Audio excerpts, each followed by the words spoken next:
एक ओंकार सतनाम करता पुरख निर्भव निर्वैर अकाल मूरत अजूनी सैभं गुर प्रसाद। अंग 139वां। श्लोक महला दूजा। महला दूजा मीन्स ये गुरु अंगद देव जी का श्लोक है। अखी बाझो वेखना विन कन्ना सुनना, पैरा बाझो चलना विन हत्था करना, विकार युक्त आंखों के बिना देखना, विकार युक्त आंखों के बिना मीन्स जिन आंखों में विकार नहीं है, विकार युक्त आंखों के बिना देखना, विकार से विहीन कान से सुनना,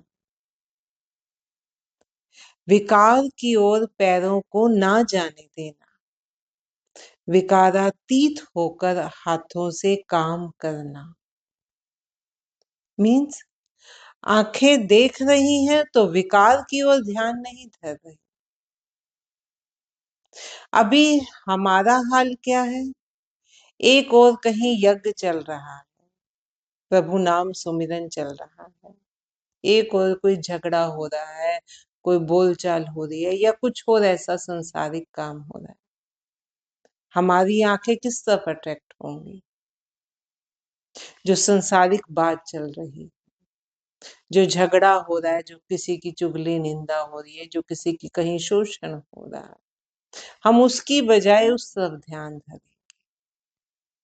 तो क्यों? क्योंकि मन में भी विकार है, मन उसी में उलझा हुआ, मन उसी की ओर अट्रैक्ट होता है। ऐसे ही जो हम सुनते हैं, एक तरफ कोई भजन चल रहा, एक तरफ कोई गाना चल रहा, हमारा ध्यान गाने की ओर होगा कि ये कौन सा गाना चल रहा है, उस तरफ नहीं होगा। जहां कहीं चुगली निंदा चल रही है, कहीं से और लड़ाई झगड़े का शोर आ रहा है, गली में कोई शोर आए, देखो हम कैसे भागते हैं। गली में कोई सत्संग करता जा रहा हो तो हम सोचते हैं ठीक है, कोई जा रहा होगा। क्यों? क्योंकि हम उन्हीं संसारी चीजों में उलझे हुए हैं, उन्हीं प्रपंचों में फंसे हुए हैं, वही हमें अट्रैक्ट करते हैं। गुरु महाराज क्या कह रहे हैं?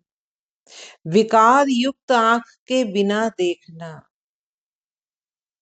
मतलब देखना तो सत्य को देखना, देखना तो ऐसी चीज को देखना जो आपको की उन्नति करे, जो आपको गति की ओर ले जाए, प्रभु की ओर गति करे।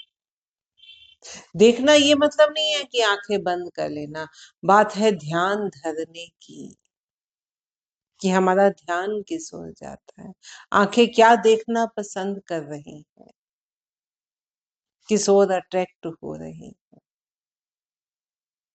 विकार युक्त आंख के बिना देखना, विकार से विहीन कान से सुनना, सुनने को जहां प्रभु नाम सुना जा रहा है वहां जाया जाए, सत्संगत की ओर ध्यान धरा जाए।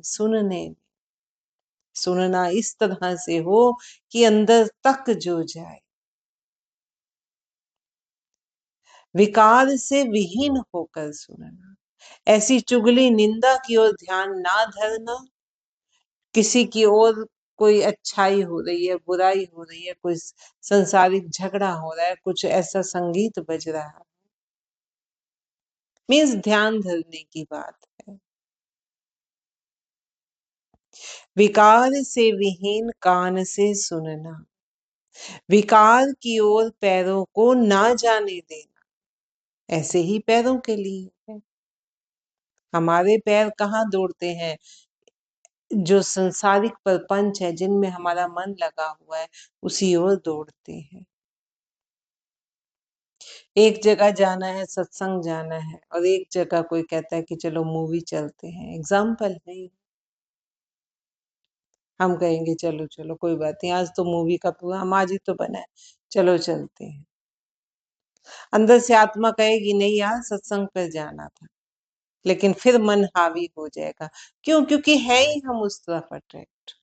हम संसार में ही रहते हैं, संसारिक चीजें ही हमें लुभाती हैं, हम उसी ओर जाते हैं।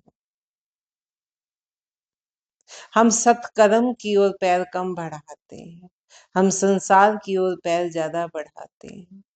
गुरु महाराज क्या कह रहे हैं कि विकारों की ओर पैरों को ना जाने देना, विकारातीत होकर, विकारों से रहित होकर हाथों से काम करना, और जीभे बाझो बोलना एवं जीवत बनना।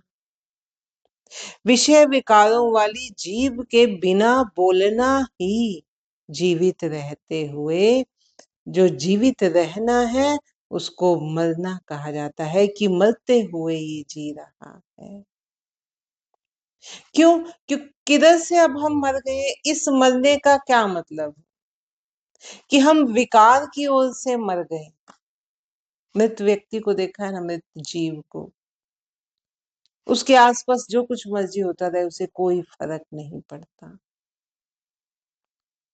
ऐसे ही गुरु महाराज हमें माया की ओर से, संसार की ओर से मृत होने को कह रहे हैं, मृत होकर जीने को कह रहे हैं, कि हम उन्हीं विकारों में हैं। गृहस्थी छोड़कर भागना नहीं है, संसार छोड़कर भागना नहीं, लेकिन विकारों में रहते हुए ही विकारों से विकारातीत अतीत होकर रहना, विकारों का त्याग करना। आंखें आंखें विकार की ओर अट्रैक्ट ना हो, विकारों की ओर से मर जाए, कुछ फर्क नहीं पड़ रहा। कितनी ही चीजें हमारे आगे से ऐसे गुजरती हैं जिनकी तरफ हम ध्यान भी नहीं देते।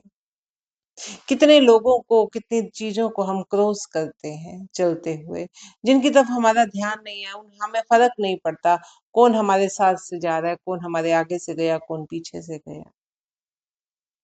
ऐसे ही जब हम माया के लिए ऐसे हो जाएंगे तो फिर हमारा ध्यान, हमारा लक्ष्य, आंखें कहाँ है? आंखें परमात्मा को ढूंढ रही हैं, हर जीव में परमात्मा को देख रही हैं, विकारों से विहीन हो गई है, विकारों की ओर से मृत हो गई है। तो गुरु महाराज क्या कह रहे हैं? विकार युक्त आंखों के बिना देखना, विकार से विहीन कान से सुनना, विकारों की ओर पैर को ना जाने देना, विकारातीत होकर हाथों से काम करना, विषय विकारों वाली जीभ के बिना बोलना ही जीवित रहते हुए मरना कहा जाता है। कि जी रहे हैं लेकिन माया की ओर से मर गए। अब ये बात कई बार आती है कि जीवित रहते हुए मरना है, गुरबानी में कई बार आती है। तो गुरु महाराज समझा रहे हैं कि वो मरना कैसे संभव है। नानक हुक्म पछाण के तव खस में मिलना। हे नानक, यदि इन इंद्रियों का सही प्रयोग से संबंधित हुक्म की पहचान कर ली जाए, ये जो हमारी इंद्रियां हैं, आंख, कान, नाक, यदि इन इंद्रियों के सही प्रयोग से संबंधित जो हमें हुक्म हुआ है, ये हमें क्यों मिले, ये इंद्रियां हमें क्यों मिली हैं? ताकि हम अच्छा बुरा पहचान कर प्रभु की ओर अग्रसर हो सके, गति कर सके, इस माया से मुक्त हो सके। माया में ही है, माया के आसपास, माया में से निकलना है, इस दलदल से निकलना है। तो देख कर इन इंद्रियों को सही ढंग से यूज करके हम इससे आगे बढ़ सके, हुक्म को पहचान सके कि हमें किस लिए मिली है। हे नानक, यदि इन इंद्रियों के सही प्रयोग से संबंधित हुक्म की पहचान कर ली जाए तो उस मालिक प्रभु से मेल हो जाता है। अगर ये बात समझ आ जाए कि ये इंद्रियां मिली हैं हमें प्रभु की ओर आगे बढ़ने के लिए ही, प्रभु से मिलाप के लिए, हुक्म की पहचान हो जाए तो फिर प्रभु से मेल हो जाता है। महला दूजा। महला दूजा मीन्स ये गुरु अंगद देव जी का श्लोक है। दिससे जान सुनिए, दोबारा सुन पढ़ते हैं। दिससे सुनिए जानिए, साउ न पाया जाए। रूहला टुंडा अंधुला, क्यों गल लग गए धाए। प्रभु इस रचना में दिख भी रहा है, उसे सुना भी जाता है और उसे जाना भी जाता है। फिर भी उससे मिलने का रस जीव को प्राप्त नहीं होता है।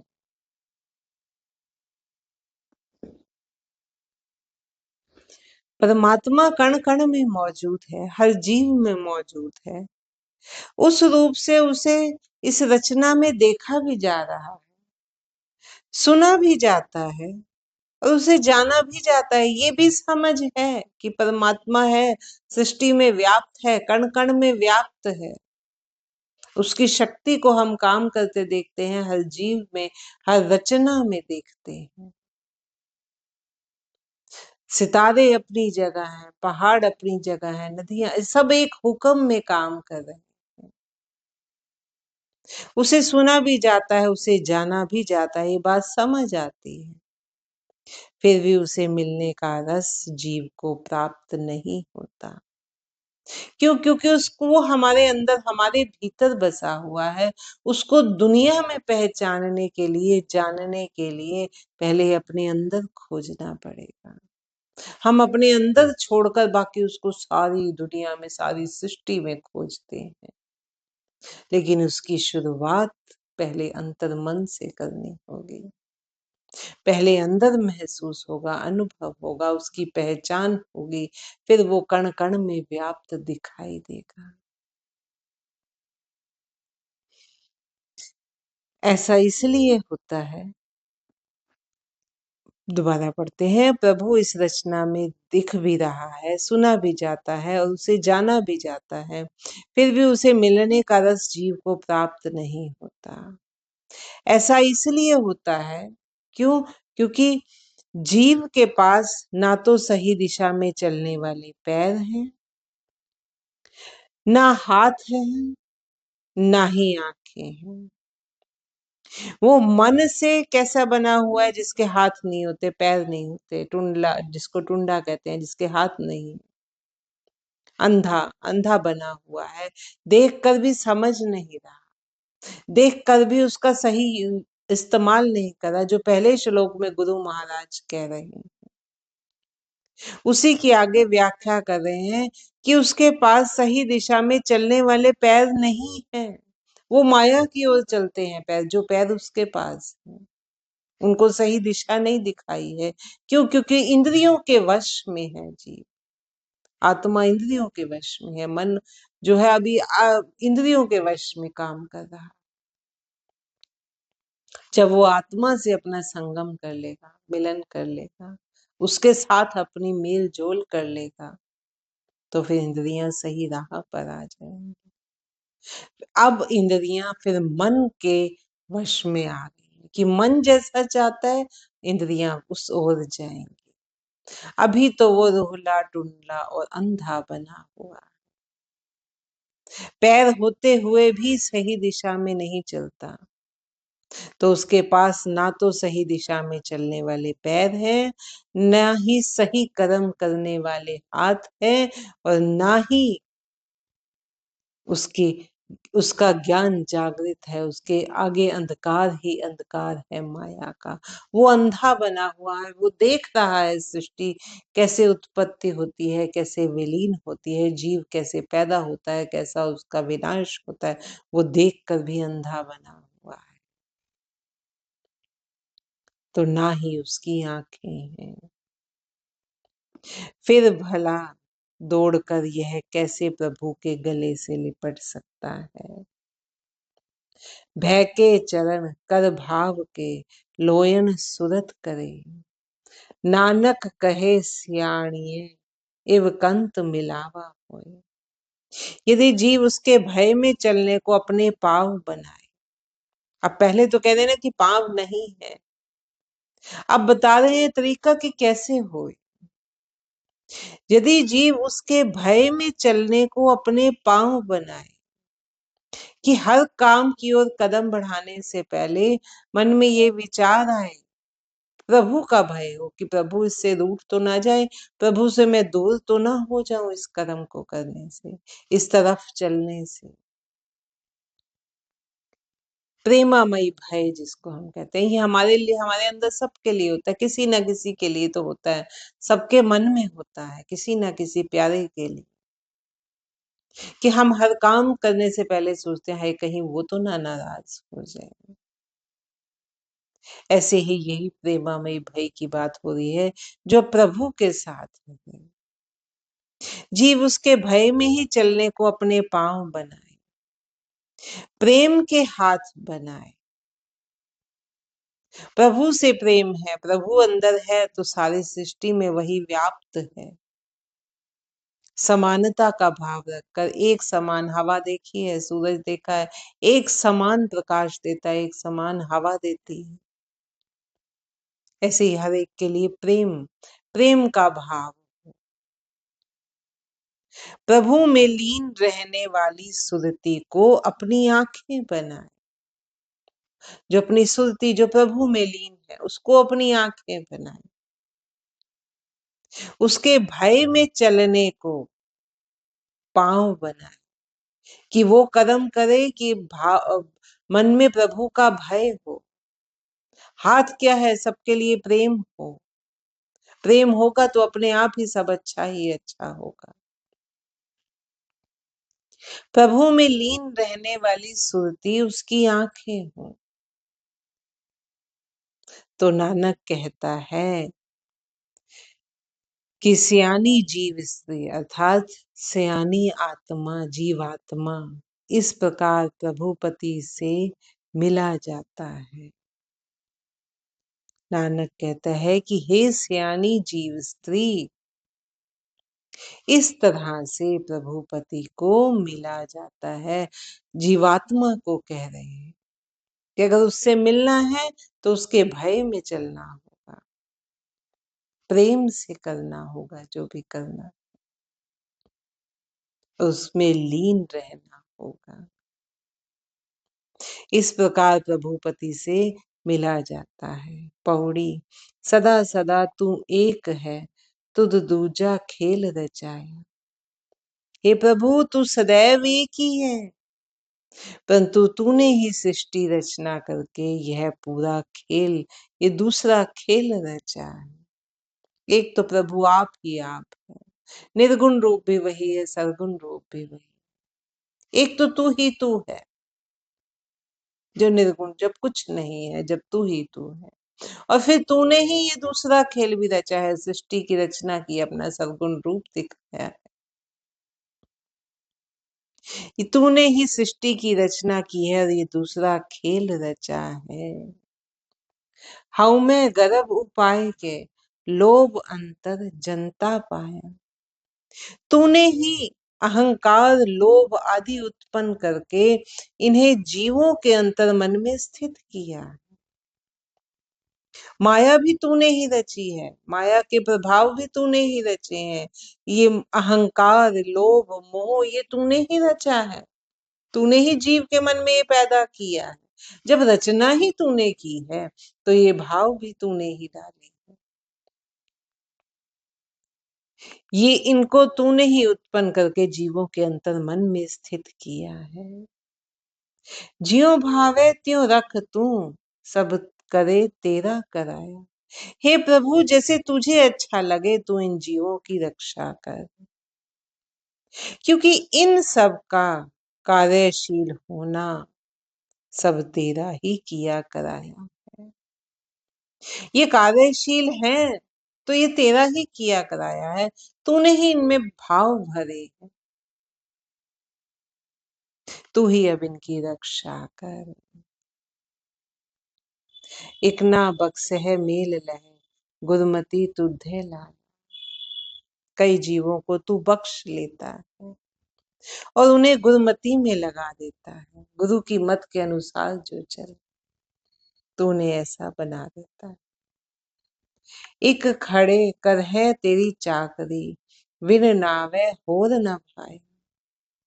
कई जीव चेतन मन से तेरी बंदगी रूपी चाकरी कर रहे, तेरी बंदगी चेतना में तू ही तू समाया हुआ है, उनकी चेतना तुझ में ही लीन है, वो तेरी ही बंदगी कर रहे हैं और तेरे नाम के बिना अन्य उन्हें कुछ भी भाता नहीं। वो अंदर से चेतना से तुझ में ही लीन है, तेरे नाम के अलावा उन्हें और कुछ नहीं भाता। होर कार बेकार है, एक सच्ची कार्य लाए।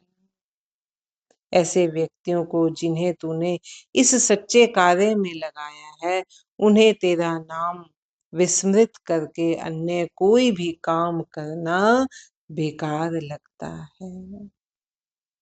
वो तेरे ही नाम में मस्त है। कबीर जी देख लो, नामदेव देख लो, ऐसे बहुत से एग्जाम्पल। उन्हें तेरे नाम के अलावा कुछ और करना ही बेकार लगता है। पुत कलत कुटुंब है, एक अलिप्त रहे जो तुध भाए। ओहो अंदरों बारहों निर्मले, सच्चे नाय समाया। तुझे प्यारे लगने वाले जीव पुत्र स्त्री परिवार आदि के मोह से अलिप्त रहते हैं। वे अंदर बाहर से पूरी तरह निर्मल बने रहते हैं, निर्मल विकारों की मैल के रहित बने रहते हैं। अंदर से भी, बाहर से तो हर कोई पवित्र हो जाता है, निर्मल हो जाता है, वो अंदर से भी निर्मल बने रहते हैं और तेरे सत्य रूपी नाम में लीन बने रहते हैं। वो परिवार के मोह से लिप्त नहीं होते, परिवार से भागते नहीं है, गृहस्थी को छोड़ते नहीं, अपने धर्म में अपने कर्तव्य में पक्के रहते हैं कि मैंने उनकी काम करना है, ठीक है, उनको पालना है, लेकिन उनके मोह में नहीं फंसते, मोह ममता के कीचड़ में नहीं फंसते। तो क्या कह रहे हैं? पुत्र कलत कुटुंब है, एक अलिप्त रहे जो तुध भाए। ओह अंदर हो बाहर हो निर्मले, सच्चे नाय समाया।